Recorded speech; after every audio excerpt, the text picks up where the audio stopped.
Global, multicultural, multi-ethnic, multi-technic shamanism. Synchro-mystic. Transformation of consciousness. Such an incredible connection to this medicine and this culture. Mystical. That we can form a larger community that can make the invisible visible. We're going to come into new expressions of Where did psychedelics come from?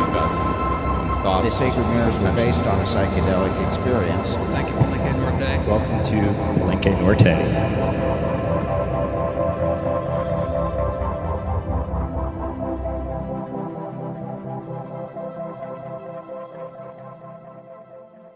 Hi guys, how you doing tonight? Thanks for joining us for the Palenque Norte speaker series in this very dusty Tuesday on the playa. Welcome to the Crystal Cavern in Camp Above the Limit. My name is Kirk Bentinen, and I have the honor of introducing Charles Shaw. He's an activist and author of the critically acclaimed Exile Nation, and he's going to talk to you guys about the war on consciousness and drugs. Thank you very much, Charles. All right, thanks. Thank you. Thanks for coming out, everybody. Tuesdays usually hit or miss out here, particularly when there's a dust storm. So I'm glad you guys all came out. I've been giving this talk for the last about a couple of years in various formats, but this is the one I've been giving kind of on the festival circuit this year. I call it Living in the Exile Nation, and it really is about this idea of two separate cultures existing in the United States and two different statuses of existence in the United States. The Exile Nation is my metaphor, for lack of a better word, really, for the people that live in a state of disenfranchisement within our culture here. Very much like Jim Crow and apartheid laws, having a felony conviction and having a drug conviction essentially makes you a second-class citizen. Although there isn't an official designation that puts you in a lower caste in the eyes of the government or the society, there is a cultural sentence that shoves you into a place. And there is a lot of social backlash that involves not being able to get a job, not being able to build a life, and living your entire existence with this kind of scarlet C for convict on your chest. And this also relates to the other flip side of this, which is the literal definition of exile, which are the millions and millions of people at this point over the last 7 years that have been deported from the United States. Mostly people that had spent a good significant portion of their life in the United States. And when we're talking about Mexican Americans, this is the largest single group. Many of them came over here when they were children. They lived American lives, went to American schools, hung out with American kids, spoke American English, and didn't know anything about Mexico. For whatever reason, they get in trouble with the law, and their paperwork hasn't been, cleared, and they don't have full citizenship. And it takes about, it can take up to 40 years to get naturalized these days. And every time you make a little mistake on your form, it goes back to the bottom of the pile and so on and so forth. And if you don't have money to pay an immigration lawyer, then you can't get it advanced back up to where it was. And so these people who largely exist, particularly the parents kind of outside the culture, speaking Spanish and keeping with the Mexican cultural ways that they had, their children are doing the exact opposite, becoming Americans. But when they get in trouble, they're all deported back to Mexico or the nearest Spanish-speaking country, if they're Salvadoran or Guatemalan or Costa Rican or Argentine. And they're stripped of their identity, stripped of their resources, and left to fend for themselves. And in the case of Mexico, they drop them in 3 of the biggest war zones that exist in that country related to the Mexican drug war, right? So it's a significant problem. It's not just a kind of a subcultural issue. By the latest and most accurate statistics, there are currently 2.5 million people in prison. There are an additional 7.5 million that are being actively monitored by the state every day, on supervision, probation, or parole. There are an additional 13 million people walking around with a previous felony conviction that has marred them for life. Bless you, my brother. There is an additional 65 million people in this country who cannot pass a background check because of an arrest or conviction that they have on their record.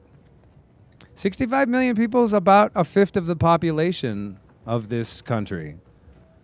Now add all of those people up and add up all of their family members, their parents and their children and their brothers and sisters and aunts and uncles and wives and cousins who have all been affected by this, and you are looking at a significant portion of this nation's population. Well over a third, if not more, maybe up to half, that have been directly affected by drug laws or our criminal justice system. And when you look at the actual numbers, violent crime, sociopathic behavior, all of these things stay almost constant in every population, in every social dynamic. You have a roughly like 10% variance, deviation from the norm as far as sociopaths go. And violent crime, which is the primary issue that has been hung out for our need for drug laws to protect from crime. And then when we don't believe that, then we say it's to protect the children or what have you. But crime has steadily gone down for over 40 years. And crime is at its lowest rate, and the murder rate's at its lowest rate since the Johnson administration, the mid-'60s. Crime peaked in 1975-ish, and then again in 1992.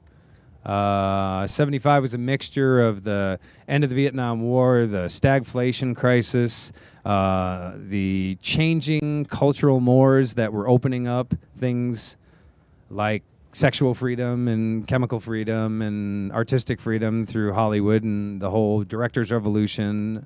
And all of that was kind of leading to a society that had been like lied to and hustled by their leaders for so long. Vietnam was the kind of final straw. And, you figure if a culture looks at its most exalted leaders and they all are lying, cheating, and stealing and murdering, what's the point of obeying any laws anyway, right? It was like a cultural rebellion. The crime wave in the early 90s was about the crack epidemic, pure and simple. One of the worst scourges is the word, to ever hit our culture. And so if you're a conservative, you look at all this and you go, whoa, that's great. It's great that there's that many people in prison. It means we're doing our job. That's why crime's so low. Okay, well, you look at the people in prison, you realize that on average, about 60% of them are there for drug-related crimes, nonviolent crimes. Crimes of consciousness, crimes of lifestyle, crimes of cognitive liberty, right? What they had on them or what they ingested into their body or whose body they were trying to get into. These are all the vice crimes that we end up punishing people for forever. And meanwhile, of course, it's a trite analogy by now, but, the people on Wall Street can loot billions and trillions from people's retirement savings and go unpunished all the time. So why is this? Why do we punish those people? Well, and not, the people on Wall Street. Well, our society's ordered into three classes. All Western civilization is. For 10,000 years, we've been modeling our civilization after Babylon and Samaria. And I don't know whether they got it from up here or down here or wherever they got the idea, but the pyramid and that paradigm all represents a kind of a three-class system. The best way to kind of understand how things operate in this world is to pick up George Orwell's 1984 and flip to the middle. There's a little book inside that was supposed to be written by Emmanuel Goldstein, who's the kind of Trotsky character in the book. And it's called The Theory and Practice of Oligarchical Collectivism, right? And it basically just explains everything that we talk about today when we talk about the 1% ruling the world. The 1%, the Occupy movement, all that. It's just the most modern and contemporized iteration of this eternal struggle between the high, the middle, and the low. So for the lower classes, the poorer classes, which generally in this country are people of color, drug laws have always been used as a way to control them, right? It's a way of attacking a culture. It's a way of legally kind of removing a culture from a mixed space. So the first drug laws were in San Francisco in the late 1800s, meant to keep nice middle-class white women out of opium dens, because there was kind of an epidemic around the turn of the century with opium in household products and bored women sitting at home doing nothing but taking them all day long and getting strung out, right? Coca-Cola had cocaine in it. It was a kind of an interesting time that ultimately led to the Harrison Narcotics Act in 1914, which is the first kind of global piece of drug policy that the U.S. tried to push on everyone else. Do we really want to stop them from using drugs? No, of course not. Why do you say that, Charles? Well, I say that because what ends up happening in an economy that is prosperous is that the lower classes are given work. They're given employment. And that employment gives them wages, which they then turn back into the economy by buying goods and services, right? Simple equation. Well, we brought all of these immigrants to our country to create that working class that would build our nation for us. And then when we became prosperous, we gave them all a great living. And we had social programs, and we had all kinds of things for a little brief period of time. And then things changed, and the economy changed, and the world changed, and suddenly we weren't the same. We weren't as rich, we weren't as powerful, but we kept growing in population. And pretty soon, that labor became surplus. It became surplus population. It became too many people, not enough jobs, not enough work. So what happens to a community when the factory is sent away? Well, in most of the cities of this country, in the poorer areas, vice crimes become the replacement economy, and the kind of fight against the vice crimes becomes the other replacement economy. So in the Midwest, for example, where I lived, it was a very prosperous manufacturing and agricultural region. But over the last 30 years, it deindustrialized and offshored the labor to cheaper markets, and big agro came in and bought up all the family farms and put all the farmers out of business. So half of them turned to police force, prison guard, probation officer, court supervisor, and the other half turned to selling drugs. What they all had in common was that they had to feed their children, feed their families, pay their rent. When you're a young black kid from the city, and you've had no opportunities for decent education, and you have no advancement opportunities, but you can get this here bag of something, and you can go on the corner, and in a couple hours, you might have a couple $1,000, and that $1,000 buys you respect, buys you clothing, it buys you a car, it buys you a home, it buys you all these things that working a decent, honest job doesn't get you anymore. And so, okay, is the war on drugs about stopping this illegal activity? Well, not really, because that money still circulates in the economy. And so the people that are living here are still spending that cash. It's going around one way or the other. It's still circulating. So it's surplus labor or surplus population, all right? Now, that's what they deal with largely in the lower classes, and it's a simple operation. Most of the time, their lives are very hard. Most of the time, they're looking for an escape. Drugs provide a very easy escape. Most of the drugs that are most popular in those classes are anesthetizing drugs, alcohol, heroin, tobacco. Cocaine is a little bit different. Cocaine is a crazy drug that affects everybody kind of almost the same way. But what it does do is create a lot of money really fast. And I'm going to get into the governmental aspects of it. They're kind of the government's input and their, their history in this way. By the way, I've been working 20-hour days on Fractal Nation for the last 8 days, so I'm a little bit tired today. So if I space out for a second, it's just because I'm trying to regain my train of thought. So anyway, if you look on any street corner in any American city, you'll see a liquor store, and you'll see a bunch of people hanging around that liquor store. And you don't see that in affluent neighborhoods in the same way, although the same substances are there. In poor neighborhoods, you see street dealing, you see open air markets. So that becomes an easy target for police who are based on a quota system and need to make a certain amount of arrests every day, every week, every month in order to advance themselves in the police force. There's also all the drug units from the DEA on down that only make their money from seizures. So whatever they take when they raid somebody or arrest somebody is what they keep, and that keeps them eating, and it keeps their kids in school and with a home and so on and so forth, right?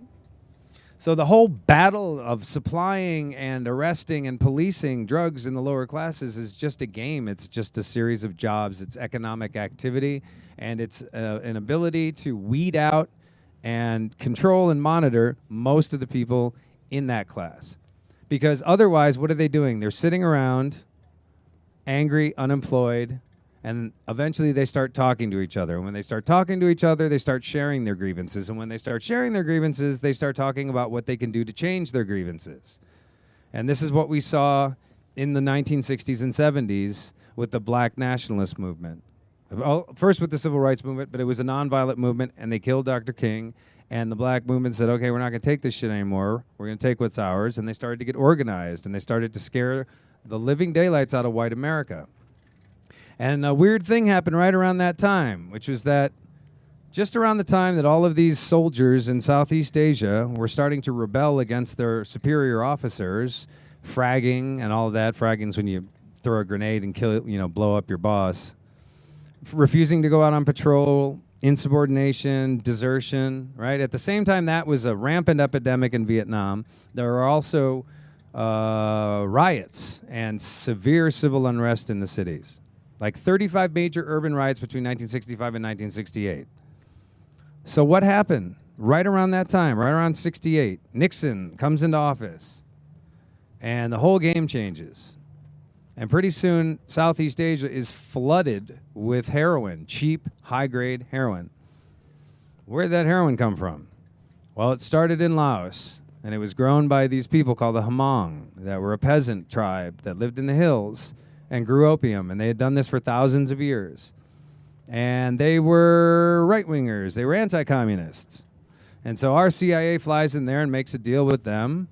And so in exchange for trafficking their opium, we provided them with weapons and training, and we sent them in to fight in Cambodia and to try to repel communist forces, right? That same heroin that went through Thailand, got refined, ended up in Vietnam, created an epidemic amongst the 10 million people that were serving in country at the time, to the point that by 1970, 1/3 of all active duty servicemen had a major addiction problem. And the Nixon administration considered it like public health issue and national security issue like number 1, 2, or 3, right up there at the top. They were absolutely terrified of a wave of like drug addicted, angry, highly trained, and often armed veterans coming back from Southeast Asia and taking out their frustrations of their experience on the government at the exact same time that there is a black revolution and a student revolution going on. It was like a perfect storm nightmare for the powers that be. Well, that same heroin that ended up in Southeast Asia somehow miraculously ended up in the ghettos of America. And suddenly there's the first real big heroin epidemic right in the late 60s. And the net result of that is that it kind of destroyed the movement. The drugs came in, and it separated the leaders from each other. It got them caught up so that they were caught up in difficult situations with women and with money and with crimes and other things that compromised them, compromised their ability to lead, their ability to have trust in them, to have integrity in their word, so on and so forth.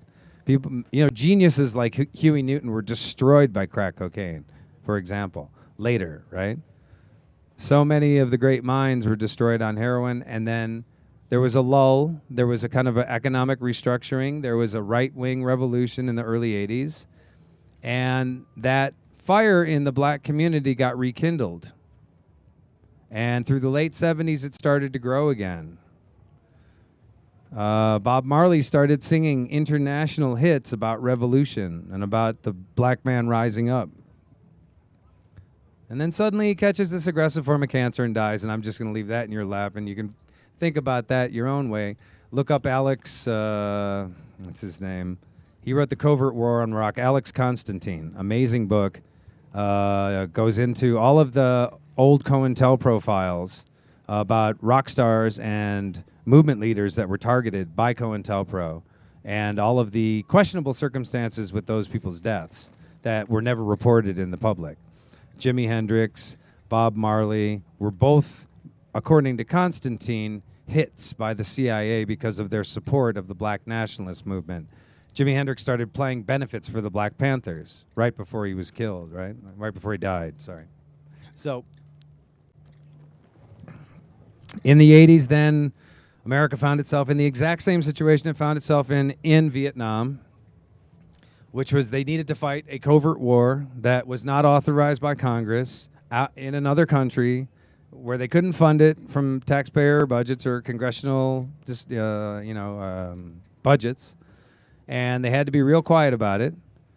And so they trafficked all this opium in Vietnam, and then when they needed to go into Central America, into Nicaragua, into El Salvador, into Costa Rica, they started doing it with cocaine. And massive amounts of cocaine came north from the south, and guns went south. And the money stayed in the middle. Panama, to be specific. Which is why Manuel Noriega is in a hole and will never get out, is because he was the middleman between the Medellin and the Cali cartels and the Reagan administration under the supervision of former Vice President George Herbert Walker Bush, former director of the CIA, who was involved during the end of the Vietnam War when all of this activity was still going on. In fact, it's the same team. If you look at the names involved, the same people that ran the Air America operation in Southeast Asia ran the same operation in Central America. Okay. So where did we learn this? We learned this from the colonial empires. We learned this from the British in particular, who fought 2 wars with China so that they could have the right to get the Chinese people strung out on opium that they were growing in India. The French, the Spanish, the Dutch, the Portuguese all had opium monopolies.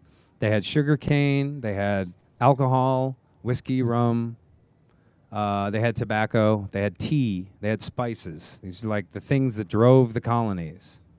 And later they would have, cocaine and different forms of alcohol and different substances. But ultimately anything that brought a high price, anything that was special, anything that altered consciousness was very profitable. And this allowed expansion of the colonies, expansion of the independent companies that were running it, and a kind of autonomous operation that wasn't necessarily supervised by the governments. The United States picked up an opium monopoly when it took over the Philippines from Spain, but what it chose to do was to make it illicit so that the prices could be driven up, and it could be much more profitable on the back end, and they could essentially cater to a big growing political movement towards temperance that was happening at the time, right? It's important when we talk about war on consciousness and a war on drugs to understand that this battle's been going on for a very long time. And if you take away the distinction between tobacco and alcohol and cannabis and cocaine or alkaloids or whatever, what you've got is a war against altering consciousness. And so like in the 1800s, for example, alcohol was an absolute devastating force across America, particularly in the working classes. It was so much so that the women of America got together, formed a movement, and had prohibition ultimately passed. It was the housewives, the mothers, the sisters of all of these alcoholic men, millions of them, something like, they estimated 1/3 of the country was like awash in alcoholism, that the man would go off to the factory or the mine or whatever and work all week, bring home, or get the money, go to the bar, drink it up, and then come home with nothing. And this is like a story that was told over and over and over again. And the government didn't like people drinking because the ethnic groups that came over from Europe would get together, and the Germans would get together in the beer halls, and the Irish would get together in the pubs, and they would talk politics, and they would talk about how they were getting screwed over by the overclasses and what they were going to do about it. And it was a very vibrant culture that the Protestants and the English didn't like very much, right? Chicago, where I came from, was a perfect example of this cauldron of mixing and like where all these crazy laws came from, and even the Great Chicago Fire was blamed on an Irish woman because it was a political move to try to demonize the Irish, right? So the fight against prohibition lasted quite a long time. It was like 40-year-long movement before they got it passed, and then another 14 years that they had it before they repealed it. And in that time, the public opinion shifted drastically. And every time you look at a drug epidemic or a crime outbreak in our days, the current times, what you see is the same type of pattern. The response by the public is to want more enforcement, to want more restriction, more control, right? In the interest of preserving order, right? So, like, after Prohibition, in came the whole 60s consciousness revolution, right? After the war and all that. So you had a bunch of drinkers go off to war, and then they had kids, and then their kids went off to college, which most of them didn't get to do. They didn't get to go to college. They got to get a job, or maybe get a GI Bill or something like that if they were lucky. But their kids were born into affluence, and their kids got to experiment. Here's where we're moving into the middle of the high, middle, low paradigm, right? And the middle class has always been in this state of flux, and they basically are always trying to overtake the high, right? They're trying to take their place and rise to a higher station and force that upper class back down into the middle. And the way they do that is usually to enlist the help of the lower classes to fight their battles for them, promising them these utopian world which never materializes. And once the war is done and the revolution has taken place, they're shoved back down to where they were, right? And over and over and over, through time immemorial, as Orwell says, this struggle has happened. So the middle classes, they get more affluence. They get to expand their consciousness more in an intentional way. They have free time to explore and experiment. And that's what started to happen in the 60s. And once again, what ended up happening when they experimented was that revolutionary ideas started to percolate out. And instead of the old kind of Marxist revolution theory, which they had seen for so long, suddenly there was an even more insidious and dangerous revolution, which was this revolution of values, of morals, of sex, of drugs, of rock and roll. And this was like an epic transformation of our culture. And we came very close to a full-on revolution at the end of the 60s and in the early 70s. So ever since then, we've had this extremely drastic policy towards drugs, but it's been kind of like separated out. So if you're poor or black, you're most likely going to go to prison and most likely get arrested for it. If you're affluent and white, depending on what you do, you can mostly get away with it. If you're rich, you can get anything you want. But what they are trying to stop more than anything is ideas, because what it is a war of ideas. And it is a war of control, breaking away from an external control factor like a government or a religion or an ideology or an economy that enslaves you, and thinking outside the box and in revolutionary terms to try to solve it. So why am I sitting in the middle of the Black Rock Desert talking to you guys? Like, who on earth had the crazy idea to come out here? And what kind of a culture do we live in where we have to come out here to talk about something like this or to experiment with something like this? I mean, originally Burning Man was created so that there would be a free autonomous zone for people to do whatever they wanted to do. And the feds were like, whatever, you guys are crazy. You want to go hang out in the desert? Go for it. Knock yourself out. They figured it'd last a week once and they'd never go back. Ultimately, it became a money-making thing, an economy, an economic engine that powers much of the state of Nevada's economy. Beyond the gambling and prostitution, like Burning Man's like the third largest city in Nevada when it's here. And there are entire towns all the way from San Francisco to here that have been built and rebuilt simply on the money that burners spend going back and forth every year. I just spent a couple of months in Portugal at Boom Festival, in a country where the drug laws have been changed to decriminalize personal use. And this happened because a drug epidemic destroyed an entire generation in Portugal. The people of my generation, Gen Xers, you know, we're all in like our 40s now, late 30s. And almost everybody I met at Boom Festival who was of that generation was ravaged by this drug epidemic. And it was heroin that hit Portugal primarily.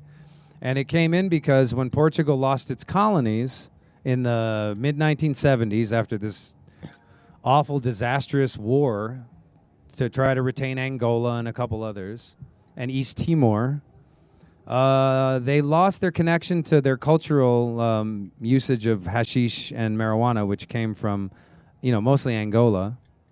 And it was, you know, spliff culture is what happens in Portugal. And everybody's smoking spliffs all day long. It's, you know, coffee spliff. It's like a simple thing, like Amsterdam, right? Suddenly it was gone. And in its place, like, people started pushing opium and pushing heroin. And people started smoking heroin instead. And before you know it, the other thing is the Portuguese were not, like, really integrated in much of the European cultural or economic system. So they were kind of isolated. They were kind of like holding on to their old, you know, cultural values much more and much longer. They kind of had an inferiority complex. They were kind of isolated. And in the end, they weren't too hip is really what it boils down to. You know, they didn't have the same cultural exposure that Paris and London and Berlin had. You know, they were kind of isolated, communist. And so a drug epidemic was, you know, like cancer that just swept through them. But the Portuguese are also kind of a homogenous culture, and they kind of all got together, and they said, okay, we need to solve this. And so they took a governmental approach, and they voted in a plan where they decriminalized the drugs, and they created a social service system where people can go, if they get in trouble with the law, they go and, instead of getting booked and processed and going to jail, they go and see a panel of 3 social workers who assess them and then give them a treatment plan.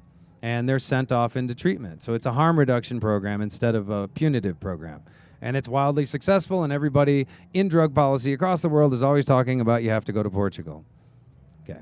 So there's Boom, and Boom is a dedicated psychedelic festival, and people come there to blow their heads open in a way that would even shame most burners. Right? But it doesn't mean that it's a free-for-all. Even in that country, on the way into Boom, there were 70 heavily armed military raids, cops and military, that took, you know, a significant cache of like kilos of drugs, guns, knives, counterfeit euro, the whole 9 yards, 70 of them. All right. So even in a place where they say you can have them, the police are still going to be there attacking you, controlling you, taxing you for your lifestyle choice. Right. So this is why we call it a war. And it's a war on consciousness because it is about controlling how you think and act. And it comes at us not just through what we put into our bodies to expand our consciousness, but also what we receive directly through the internet, through television, through mass media in particular. Mass media is all about this stuff called perception management. It's about literally managing how you perceive things. It used to be called public relations, and before it was called public relations, it was called propaganda. And what it aspires to do is to keep you in the dark and keep you believing a myth, a cultural myth that binds you to the culture or the nation state. And with us, we've got a whole bunch of them in America, you know, and they're all fucking ridiculous if you actually like pick up a history book and start to look into them. And, you know, the founding fathers and freedom and liberty and all of this, and they're just like these ideas. And then this guy, Leo Strauss, came around. He started talking about this idea of, you know, a culture can only be held together if it has a common enemy. So there needs to be a common enemy to point it at and a flag to unite it behind, right?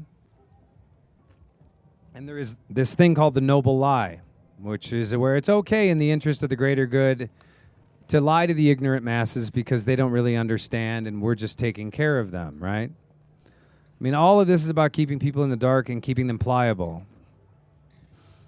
It also ultimately boils down to money when we talk about cognitive liberty and we talk about, self-medicine and treating oneself and learning and expanding. I don't know how many other people here, but I'm a medical cannabis patient, and I consider myself a legitimate medical cannabis patient in that I take it for like legitimate ailments.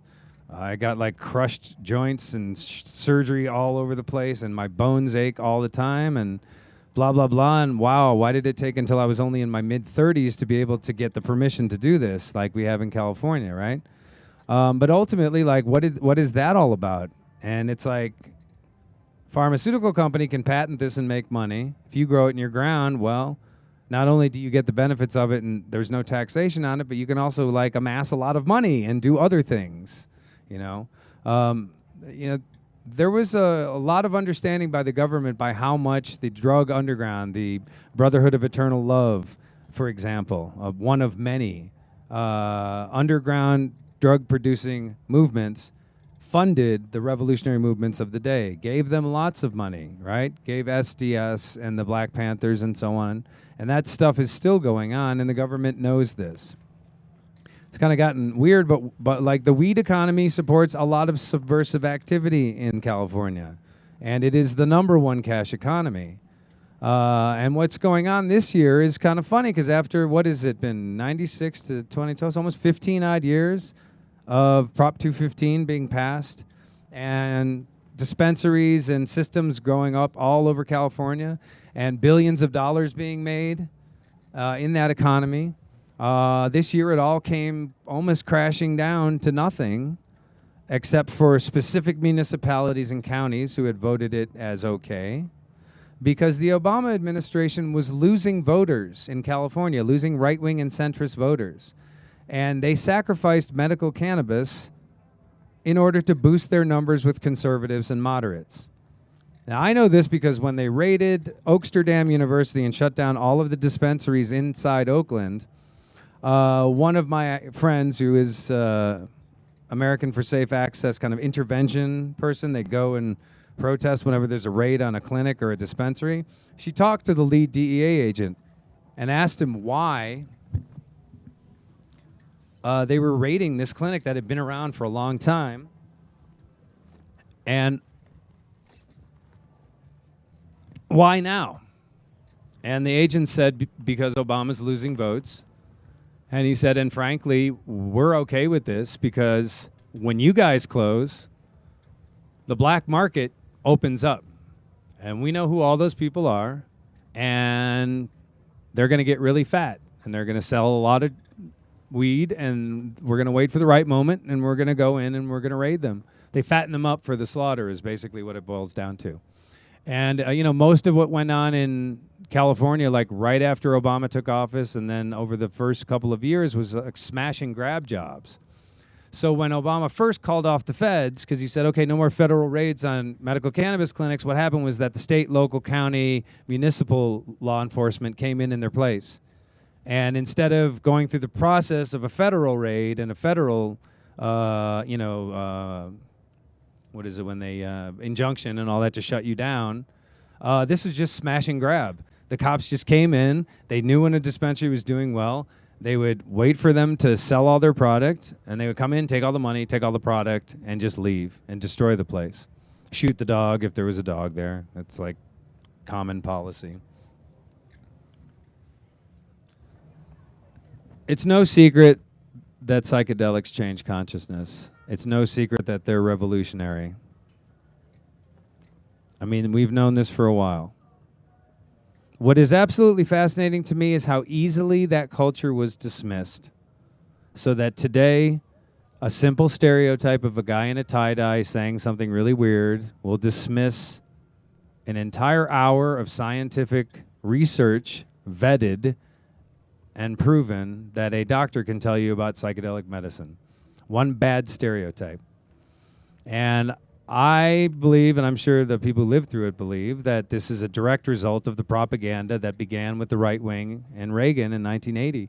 and was inculcated into now 2 generations. My generation as Gen Xers, and then the Echo Boomers, who've like grown up thinking that like hippies were stupid and Woodstock was crazy, and we should just, if you do drugs, they're bad, and yada yada yada. And this whole idea of the word drug and the word substance and all this stuff, it's like it's all basic programming meant to change like how we look at the whole thing by casting it in moral terms. It's not, it's a health issue, it's a biochemical issue, it's a metabolic thing more than anything else. Ultimately, all the substances you put in your body are catalysts towards natural reactions. So what are we really talking about here? How do we differentiate between this drug here and this drug here? And what it all boils down to is it profitable? Can it be patented? Can it be used for social control? How much more time do I have? Yeah, 5. Okay, cool. For Q&A, cool. This is what I like to call the scattershot version of my talk, the sleep deprivation 2.0 version. I've lived through this myself, by the way. I mean, part of my whole journey involved me becoming a drug addict for 10 years. I was a crack addict, by the way. Like to smoke crack a lot. And I crossed the cultural divide and went into the part of society that they don't want nice middle-class white boys going into. And I saw exactly how that world operates. Because, when you see a neighborhood flooded with drugs and flooded with guns, they had to come from somewhere. And as, Dick Gregory used to say, our people don't own transport planes. Our people don't own semi-trucks. Our people don't manufacture submachine guns. Somebody had to come in and sell them all that stuff. Somebody had to move all that stuff from somewhere. Jimmy down the block didn't move 500 kilos from Colombia. Somebody had to do that, right?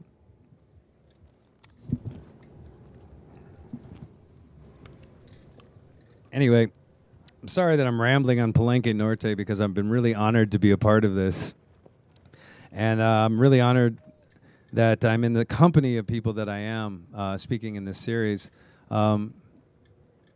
It is a nice kind of completion to a long journey that at one point had me doubting I was going to get out.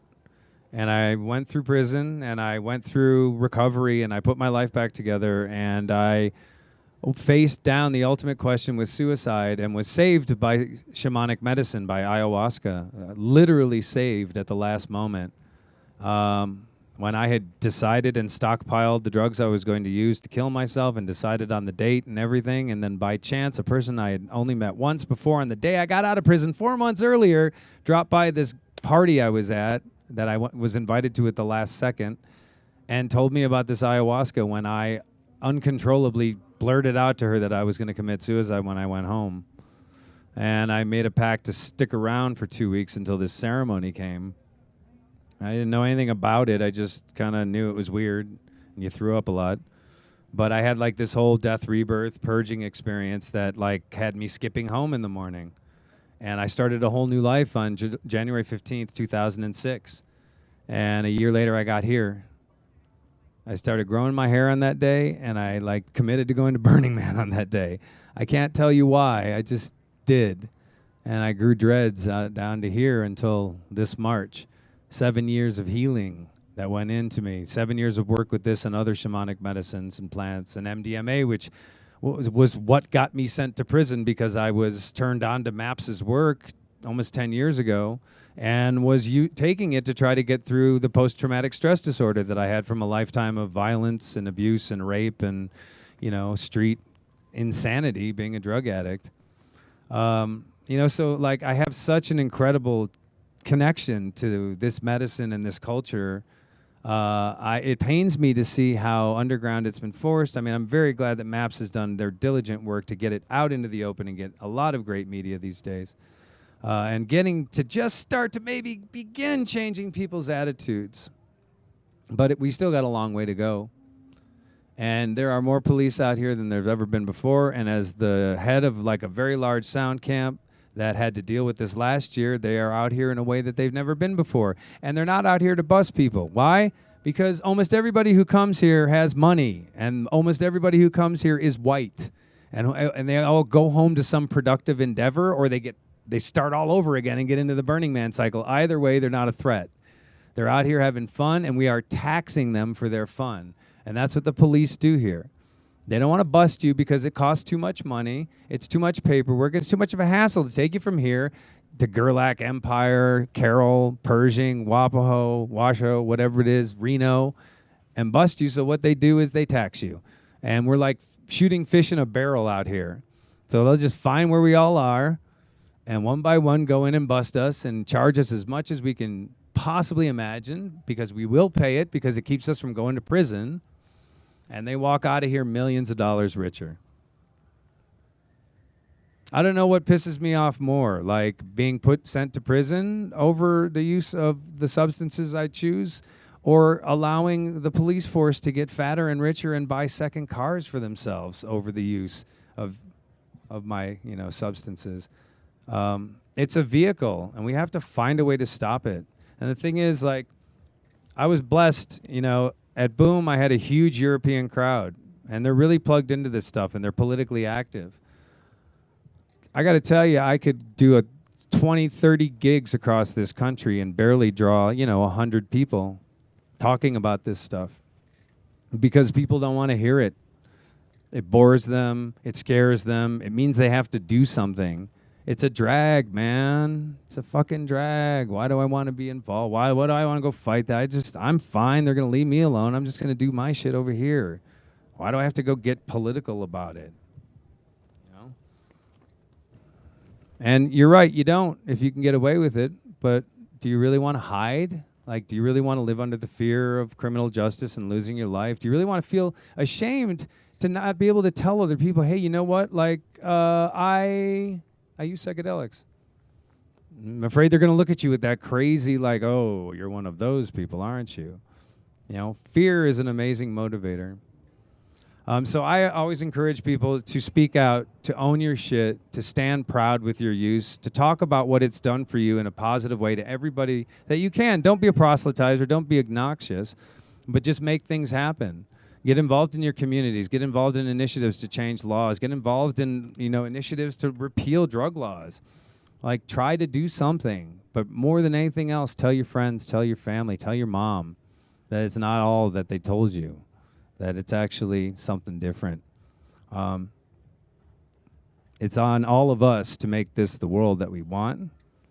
And if we really want the freedom for our children that we've been fighting for and our parents were fighting for, then something's got to give. And we are in this unique moment in time where we just might see that opening to make something happen. So keep your eyes on it. And I'm going to open up for some questions if anybody has them. I know that given the disjointed nature of my sleep-deprived talk, if you don't have questions for me, I won't take offense to it. We love you, Charles. Thank you, Ken. Thank you so much. Thank you very much. You're an inspiration. I would wonder if you had some comments to make about, as a cultural agent that's basically advocating for a criminal culture at this time, what are the consequences of that for you? Or just speak to that a little bit.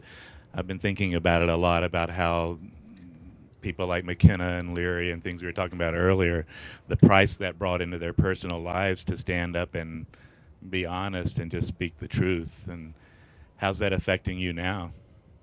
I don't think anyone really takes me seriously, so I think I skirt through a lot. It's different now because I'm in my 40s and I cut my dreads off, and I'm not a fire spinner, and I'm not kind of in all of these easily dismissible things that people can just look at somebody and chuck them out. But I mean, you got to look at it on paper. What am I? I'm like a 3-time felon, drug convictions all up and down the block, a history of crack addiction, post-traumatic stress disorder. So I've had like insane behavior my whole life. Like if I was running for president and they had to get dirt on me, trust me, it would take a year just to get through all the dirt. I mean, it's like crazy. So I don't think that I've ever been like a threat in that sense to the establishment. because I don't fit in. I never have. I'm kind of a freak of nature. Leary was Harvard. He was Harvard. He was with the best and the brightest, and he was of the proper class. And they had ideations that he got from Huxley, you know, about spreading it up the chain. And we have the story about Kennedy and all that. I mean, think about that. So, like, I think that people like me and, like, you know, even like Daniel Pinchbeck, like, nobody really, like, even though he's kind of the most visible of this kind of cadre of writers, like, I mean, he's not, like, perceived as a threat. He's perceived as, like, you know, somebody who, like, has his spiel and thinks that he's a big lizard from, you know, from the Mayans. And that's kind of like the attitude of the government. Like, who is this person? Whatever, this is not a threat. But as things change and as, like, movements rise and as people are looking for something new, I think that there are people that who are speaking their mind now that will become those leaders and will become those threats. I don't know if that's going to be me or not. I don't aspire for it. What I do is to speak my truth because it's the deal I made with that power up there when it gave me a second life. That power said, I'll let you live and I'll give you joy. And I said, I will give you my life back for that. And I will spend my life spreading this word and talking about my shame so that you can see that there is pride in shame, that we can own it and get past it, you know? And so I don't do this to organize a movement. I gave up on politics. I used to be an organizer for the Green Party. I used to get into the street and get my ass beat by police. I thought that was cool. You know, I cried for the Occupy movement. They were fools. They never should have done that.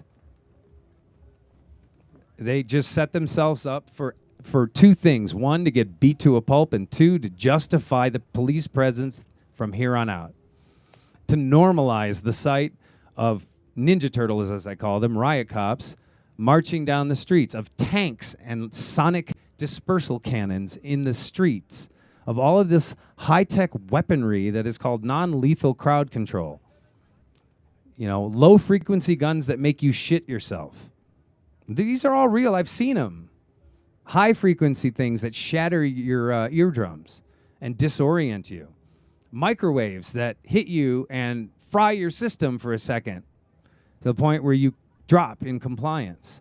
Like, they spend a lot of money on this stuff and they want to use it. And they know what's coming, you know. Everything that's going on here is because they know what's coming and they've known for a long time. And as things start to collapse, people rise up. And the best way to control them, they think, is through direct force. So the true revolutionary leaders, I think, are going to be the ones that figure out how to not go in the street and how to disseminate the revolution by other means. I'd like to be a part of it, I could say.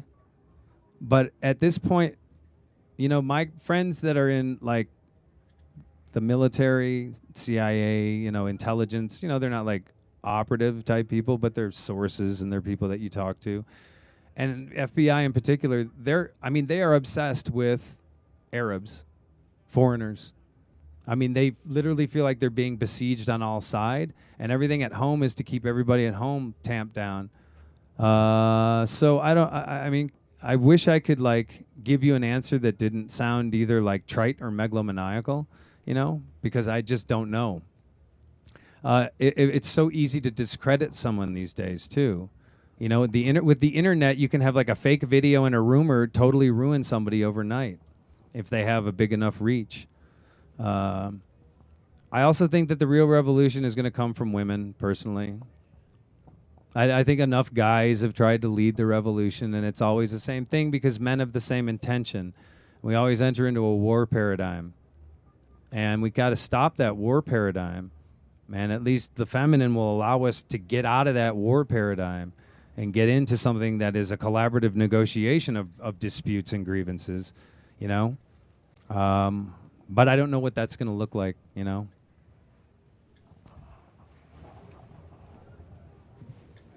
Yeah. As I understand it, Oregon and Colorado are looking at legalization this November.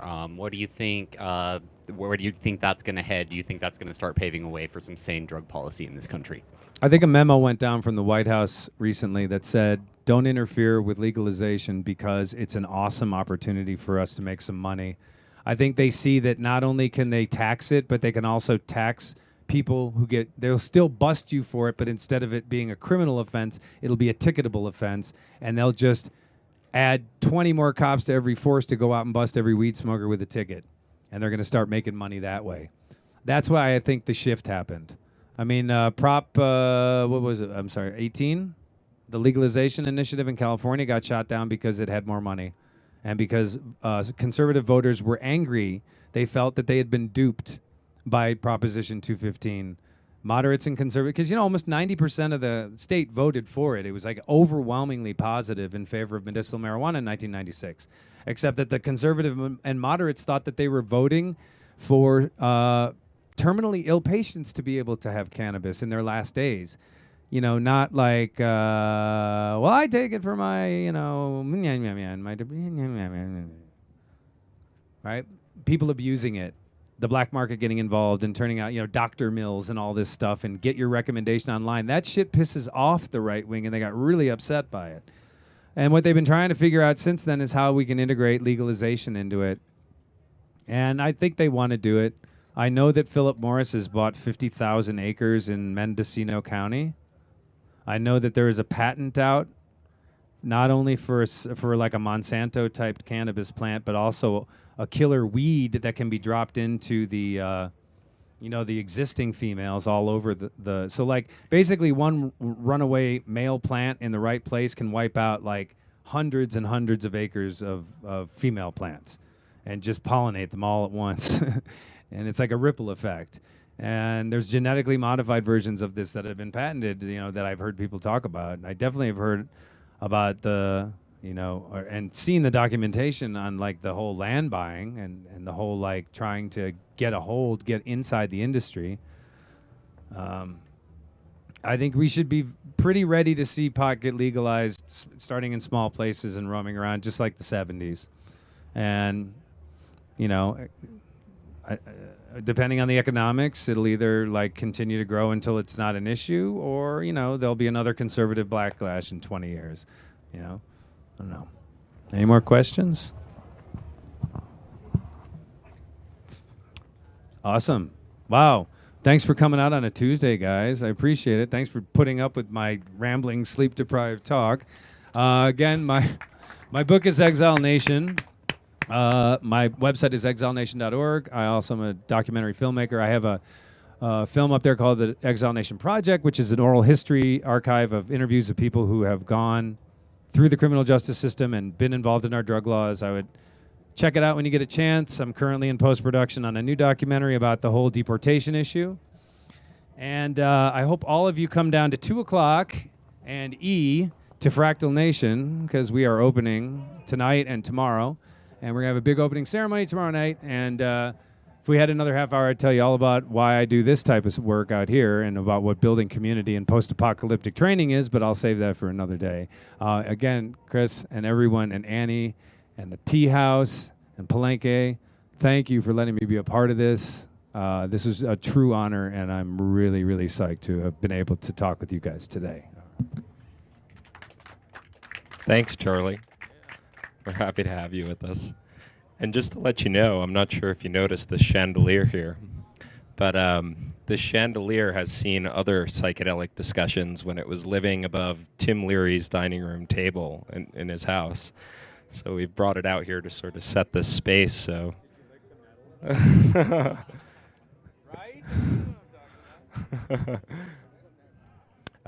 So we have Ken Adams coming on up next. He's going to talk about producing the Terrence McKenna Experience movie, and then we're going to screen the movie at about 8:30, right after the sun goes down. So stick around, take a 5 to 10 minute water break, encourage your friends to come over, and we'll keep having an awesome time. So thank you, guys.